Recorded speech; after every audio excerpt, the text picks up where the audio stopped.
আমরা সাধারণত শীতের সময় আমরা ক্যাটফিশ মাছের মধ্যে পাঙ্গাসটা করতে পারি, আমরা মাগুরটা করতে পারি, কিন্তু শিং মাছটা শীতের সময় না করাটাই ভালো। তারপরে আপনার ট্যাংরা মাছ বা গুলশা মাছ বিরত থাকাটাই বুদ্ধিমান। সব সিজনে সব ধরনের মাছ করা যাবে না।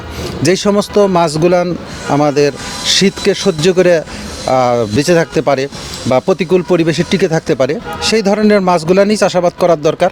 আপনি এখন বলতে পারেন যে মিলন ভাই তাহলে কি আপনি শীতের সিজনে মাছ করে লস করেন? এই ধরনের মর্টালিটি বা এই ধরনের অসুখ বিসুখের হাত থেকে রক্ষা পেতে গেলে আমাদেরকে প্রথমত যেটা করতে হবে যে আমাদের দেশের শীতের টেম্পারেচারটা কত থাকে, সেই টেম্পারেচারটাকে টলারেট করতে পারবে এই ধরনের মাছকে আমাদেরকে বেছে নিতে হবে শীতের সময় চাষ করা। ভাই একটা মজার বিষয় বলি, হাস্যকর বিষয়, সেটা হলো যে অনেকে বলে ভাই শীতের সময় ডুবন্ত খাদ্য খায়, ভাসমান খাদ্য খায় না।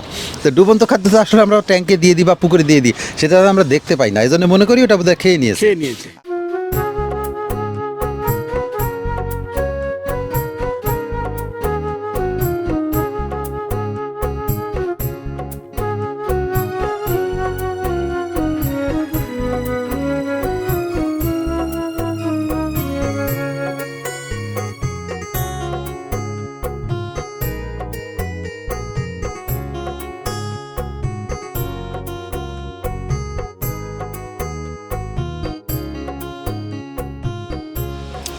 আসসালামু আলাইকুম প্রিয় দর্শক, দেশ এবং দেশের বাইরে কাছে ও দূরে আপনারা যেখান থেকেই আমাদের ভিডিওটি দেখছেন আপনাদেরকে অসংখ্য ধন্যবাদ এবং আমার বিডি মার্কস টিভির পক্ষ থেকে শুভেচ্ছা অভিনন্দন।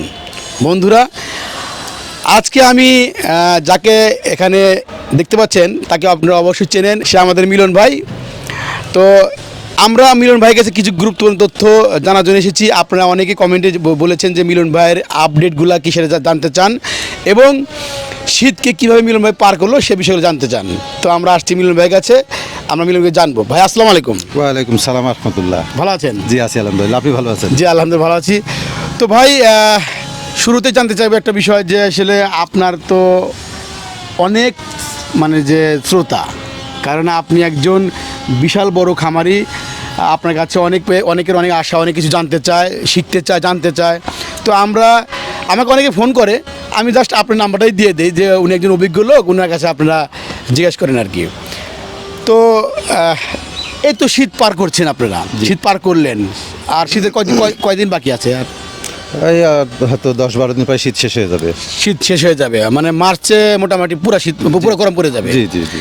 তো এই যে শীতটা পার করলেন, কারণ অনেক চাষি ভাইরা দেখেছি যে তারা ছোট ছোট চাষি বা বড় চাষি অনেকে আছে যারা শীতকে ভয় পেয়ে তারা মাছ চাষকে অফ রেখে গরমের জন্য অপেক্ষা করে।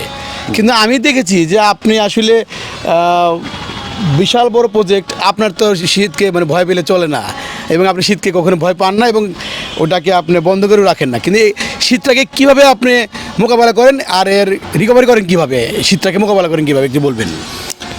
ধন্যবাদ।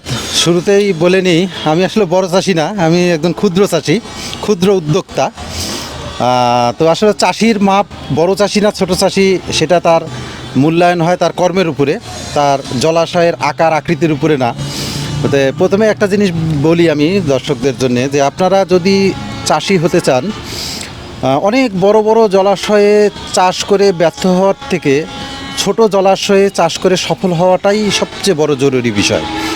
আমি 10টা 15টা বা 10 বিঘা 15 বিঘা পুকুর নিয়ে একটা ট্যাঙ্ক করলাম, 10 লক্ষ 20 লক্ষ 30 লক্ষ লিটার ট্যাঙ্ক করলাম, কিন্তু এই ট্যাঙ্কগুলো করে সফল হতে পারলাম না, তাহলে আমি বড় চাষি হলাম না।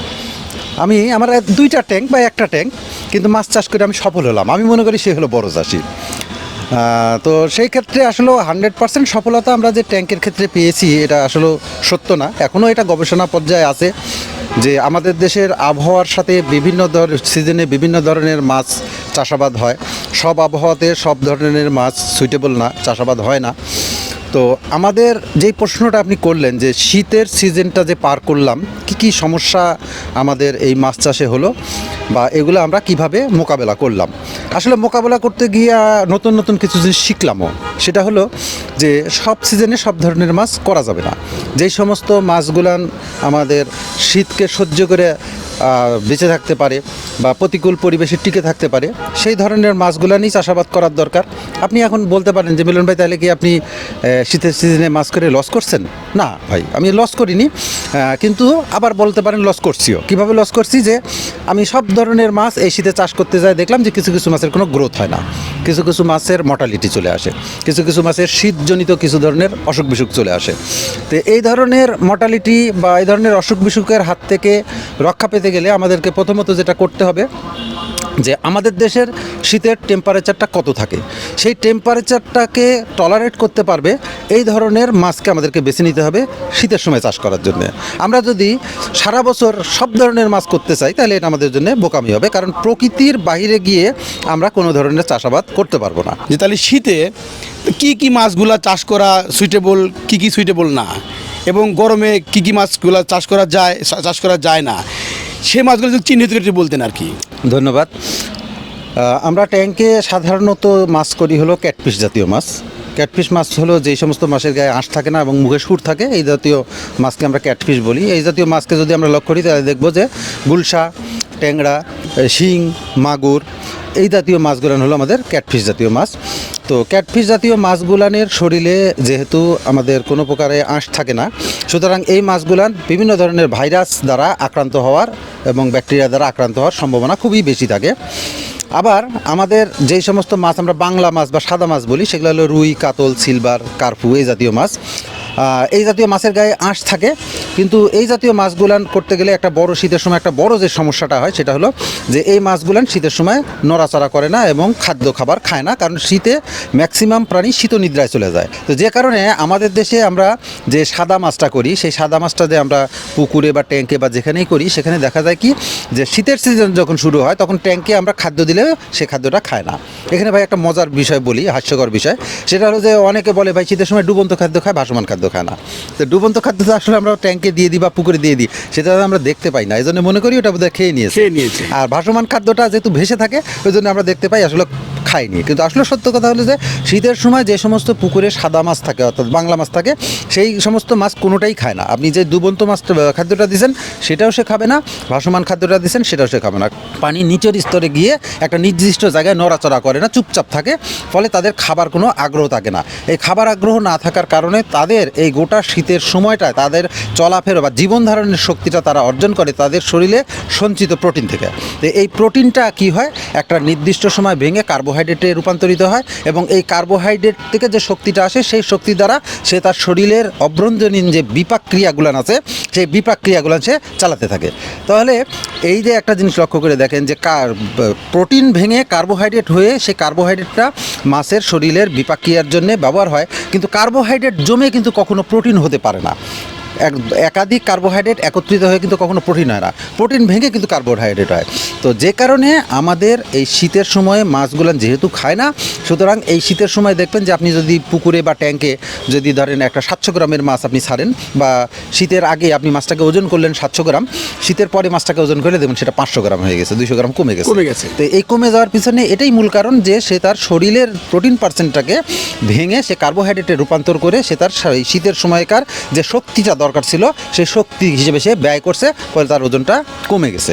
তাহলে এই যে ওজনটা কমে গেল এটা কিন্তু চাষিদের জন্য একটা লস আইটেম, যে কারণে আমাদের দেশে অনেক সময় বেশিরভাগ চাষি এই শীতের সময়ে কোনো প্রকার পুকুরে মাছ রাখতে চায় না, পুকুরটাকে তারা খালি রাখে বা পরামর্শ দেয় যে শীতের সময় আপনারা মাছ চাষ করবেন না। তো বিষয়টা হলো যে যারা পুকুরে শীতের আগে মাছ ছাড়েন তাহলে তারা মাছটা কী করবেন, যাদের মাছটা মার্কেটেবল সাইজ হয়নি, অর্থাৎ সে শীতের মধ্যে মাছটা হয়তো বিক্রি করতে পারবে না। তাহলে সেই ক্ষেত্রে হয়তো একটা রুই মাছ ধরেন মার্কেটেবল সাইজ হলো 1.5 কেজি 2 কেজি, তো 1.5 কেজি 2 কেজি রুই মার্কেটে না গেলে নিয়ে গেলে দাম পাওয়া যায় না।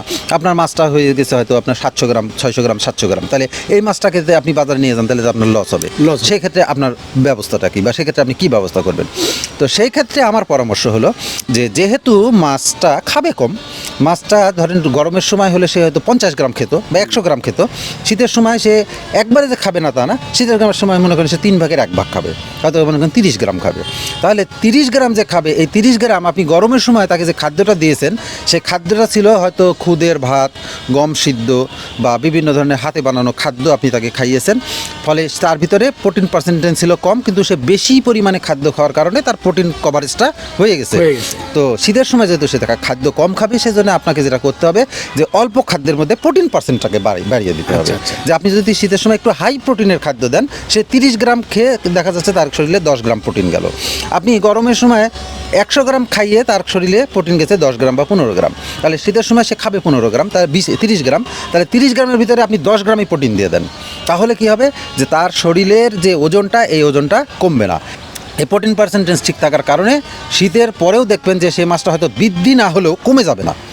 যে আপনি যত আর আশা করতেছেন যে আপনার গরমের দিনে 3 মাসে যে পরিমাণ বৃদ্ধি হয়েছে, সেই পরিমাণে তো বৃদ্ধি হবে না, কিন্তু তার যে প্রোটিন থেকে যে শক্তি ক্ষয় করে প্রোটিনকে কমায় দিয়ে তার যে ওজনটা কমে যেত, সেটা কমবে না, অন্তত ওজনটা ঠিক থাকবে বা কিছুটা বাড়তেও পারে। বাড়তে পারে।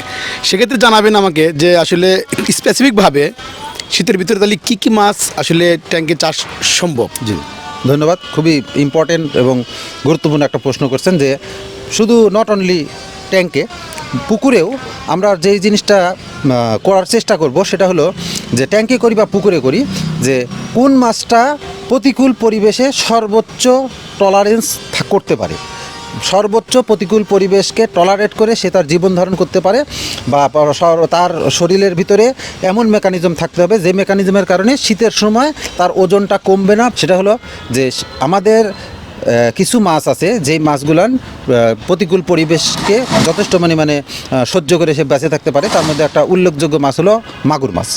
এই মাগুর মাছ দেখবেন যে কাদার মধ্যে থাকে, এবং সে দেখবেন যে প্রচুর পরিমাণে আপনার মুরগির নাড়ি ভুঁড়ি বা আপনার বিভিন্ন ধরনের যে সমস্ত মানে প্রোটিনযুক্ত যেগুলা খাদ্য, সেগুলো ব্যাপকভাবে খায়। এরকম আরেকটা মাছ আছে, সেটা হলো পাঙ্গাস মাছ। এই পাঙ্গাস মাছটাও কিন্তু আপনার পুকুরে বা আপনার জলাশয় ট্যাঙ্কে অ্যামোনিয়ার পরিমাণ যতই হোক, ডিও যত কমই থাকুক, হ্যাঁ, স্যালিনিটি যাই থাকুক না কেন, এই যে পানির যে প্যারামিটারগুলান আছে, এই প্যারামিটারগুলানের যতই আপ ডাউন হোক বা যতই পরিবর্তন হোক, সে কিন্তু এই প্রতিকূল পরিবেশের সাথে নিজেকে মানিয়ে নিতে পারে। শীতের সিজনের সমস্যা এবং শীতের সিজনে কোন ধরনের মাছ আমরা ট্যাঙ্কে করতে পারবো এবং কোন ধরনের মাছগুলো আমরা করতে পারবো না, সেটা ট্যাঙ্কের জন্য যতটা সহজ, সেটা পুকুরের জন্য এতটা সহজ না। আমরা সাধারণত শীতের সময় আমরা ক্যাটফিশ মাছের মধ্যে পাঙ্গাসটা করতে পারি, আমরা মাগুরটা করতে পারি, যদিও আফ্রিকান মাগুর নিষিদ্ধ, আফ্রিকান করলাম, আমরা দেশি মাগুরটা করলাম। কিন্তু শিং মাছটা শীতের সময় না করাটাই ভালো। শিং মাছে শীতের সময় বিভিন্ন ধরনের ভাইরাস রোগ আসে। আমরা চেষ্টা করব শীতের আগেই এই শিং মাছটাকে আমাদের পুকুর থেকে হোক বা ট্যাঙ্ক থেকে হোক তুলে দিব। তারপরে আপনার ট্যাংরা মাছ বা গুলশা মাছ, এই মাছগুলান ছোট মাছ এবং প্রতিকূল পরিবেশ তাদের সহ্য করার ক্ষমতা অনেক কম, যে কারণে শীতের সময় অল্প বিস্তর রোগ জীবাণুর কারণেই তারা আক্রান্ত হয়ে যায় এবং ব্যাপক পরিমাণে ক্ষতি হয়। সুতরাং শীতের সময় এই জাতীয় মাছগুলান আমরা চাষাবাদ থেকে বিরত থাকাটাই বুদ্ধিমানের কাজ হবে। আর সেই সাথে আমাদের যে বাংলা মাছগুলান আছে, রুই, কাতল, কার্পু, এই মাছগুলানকে আমরা শীতের সময়, আমি যেটা বললাম যে অধিক পরিমাণে প্রোটিন খাইয়ে তার গ্রোথ আশা করা যাবে না, কিন্তু অধিক পরিমাণে প্রোটিন খাইয়ে আমাদেরকে সেই মাছগুলোকে বাঁচিয়ে রাখতে হবে এবং ওজন যাতে কমে না যায় সে ব্যাপারে আমাদের সচেতন থাকতে হবে। আর সবচেয়ে গুরুত্বপূর্ণ একটা কথা আপনাকে বলি, সেটা হলো যে আমাদের যখন শীতটা শেষ হয়ে যাচ্ছে, আমাদের শীতটা শেষ হওয়ার সময়, শীতের সময় যে ট্যাঙ্কিতে পানিটা থাকবে বা পুকুরে যে পানিটা থাকবে, যদি পরিবর্তন করার সুযোগ থাকে তাহলে সমস্ত পানিটাকেই পরিবর্তন করে ফেলাটা বুদ্ধিমানের কাজ। কারণ শীতের সময় পানিতে বিভিন্ন ধরনের রোগ জীবাণুর আবির্ভাব ঘটে এবং এই রোগ জীবাণুযুক্ত পানিটাকে যদি আমরা রেখে দিই, তাহলে গরমের সময় এই রোগ জীবাণুগুলো আরও অ্যাক্টিভ হয়ে যায়, ফলে এগুলা মাছের শরীরে আক্রমণ করে। এবং যে কারণে আমাদেরকে যে কাজটা করতে হবে যে শীতের সময় ট্যাঙ্কির 90% পানি আমাদেরকে বের করে ফেলতে হবে। 90% পানি বের করে আমাদেরকে নতুনভাবে পানি দিতে হবে এবং নতুনভাবে পানির যে প্রিপারেশনটা, অনেকে একটু ভয় পায়, আমাকে অনেকে ফোন করে যে ট্যাঙ্কে মাছ থাকা অবস্থায় আমরা চুন দিতে পারবো কিনা, লবণ দিতে পারবো কিনা, পটাশ দিতে পারবো কিনা। তো ভাই বলে রাখি, সেটা হলো যে মাছ থাকা অবস্থায় চুন, লবণ, পটাশ এগুলো দিবেন, কোনো সমস্যা নাই। এগুলো দেওয়াতে মাছের কোনো প্রকার ক্ষতি হবে না, বরঞ্চ মাছের আরও উপকার হবে। আপনি যখনই পানি সম্পূর্ণ বের করে দিলেন, আপনার পানির সাথে কিন্তু এই যেই ধরনের প্লাঙ্কটন ছিল, ফাইটোপ্লাঙ্কটন, জুওপ্লাঙ্কটন, পেরিফাইটন, পানিতে যে প্লাঙ্কটনগুলো ছিল, এই প্লাঙ্কটনগুলো কিন্তু বের হয়ে গেল। তো এই প্লাঙ্কটনগুলো যখন বের হয়ে যাবে তখন মাছের কিন্তু একটা খাদ্যের অভাবে পড়বে। কারণ আমরা যেই সম্পূরক খাদ্য হিসেবে যে ফিডটা দিই, এই ফিডটাই শুধু তার খাদ্য না, তার প্রধান খাদ্য কিন্তু এই প্লাঙ্কটন। কারণ এই প্লাঙ্কটনটাই সে সারাদিন খেতে থাকে। আর তার হলো অতিরিক্ত খাদ্যের যেটা প্রয়োজন হয় সেটা আমরা বাইরে থেকে ফিড হিসেবে দিই। আমরা যদি মনে করি যে আমার ফিডটাই খেয়ে মাছটা বড় হচ্ছে, এটা আমাদের ভুল ধারণা। যে কারণে আমাদের পর্যাপ্ত পরিমাণে প্রাকৃতিক খাদ্য, সেটা পুকুরে হোক বা ট্যাঙ্ক হোক, আমাদের তৈরি করতে হবে। আর যখনই আমরা পুকুরের বা এই ট্যাঙ্কের পানিটাকে পরিবর্তন করে ফেলবো, অর্থাৎ বের করে ফেলবো, তখন তার সাথে কিন্তু আমাদের এই প্লাঙ্কটনগুলো বের হয়ে যাবে। সুতরাং পুনরায় আমাদেরকে এই প্লাঙ্কটনগুলো তৈরি করার জন্যে যে ধরনের ফর্মুলা ব্যবহার করার দরকার, এক এক জায়গাতে এক এক মৎস্যজীবী বা মৎস্য কর্মকর্তা এক এক ধরনের পরামর্শ দিয়ে রাখে, সব পরামর্শই সঠিক। তাহলে আপনি স্পেসিফিকভাবে কোন কোন মাছগুলা সাজেস্ট করছেন শীতের ভিতরে একটু যদি বলতেন ক্লিয়ার। আমি শীতের মধ্যে যে মাছগুলো সাজেস্ট করতেছি সেটা হলো যে আপনারা সাধারণত পাঙ্গাস মাছটা করেন, আচ্ছা। কোনো সমস্যা নাই। তারপরে কার্পু মাছ বলে যেটাকে, ঠিক আছে, আমেরিকান আমুর কাপ বা কার্পু বিভিন্ন নামে ডাকা হয়, এই কার্পু মাছটা করেন, এটাতেও কোনো সমস্যা হবে না। এবং সেই সাথে মাগুর মাছ করেন, ঠিক আছে, সেটা দেশি করতে পারেন, বিদেশি করতে পারেন। বিদেশি মাছ যদি করেন সেক্ষেত্রে এরকমভাবে করেন যাতে সে অন্য মাছকে খেয়ে না নিতে পারে। হ্যাঁ, এই ধরনের মাছকে আপনি করতে পারেন। তো মিলন ভাই ধন্যবাদ। আমি এই বিষয়ে আপনার সাথে আরও প্রশ্ন করব আগামী পর্বেতে। প্রিয় দর্শক, আমরা আজকে জানলাম মিলন ভাইয়ের কাছে যে শীতকে কীভাবে মোকাবেলা করে এবং শীতের কী কী মাছ চাষ করা যায় এবং শীতে কী কী মাছ চাষ করলে আপনার লাভের মুখ দেখতে পারবেন বা গ্রোথ হবে, সে বিষয়গুলো নিয়ে ডিটেলস মিলন ভাই আমাদেরকে জানিয়েছেন। তো আমরা পরবর্তী পর্বে আরও বিভিন্ন বিষয়ে তথ্য দেওয়ার চেষ্টা করবো আপনাদের। ততক্ষণ আমার সাথে থাকুন, আমার বিডি টিভির সাথে থাকুন। ধন্যবাদ।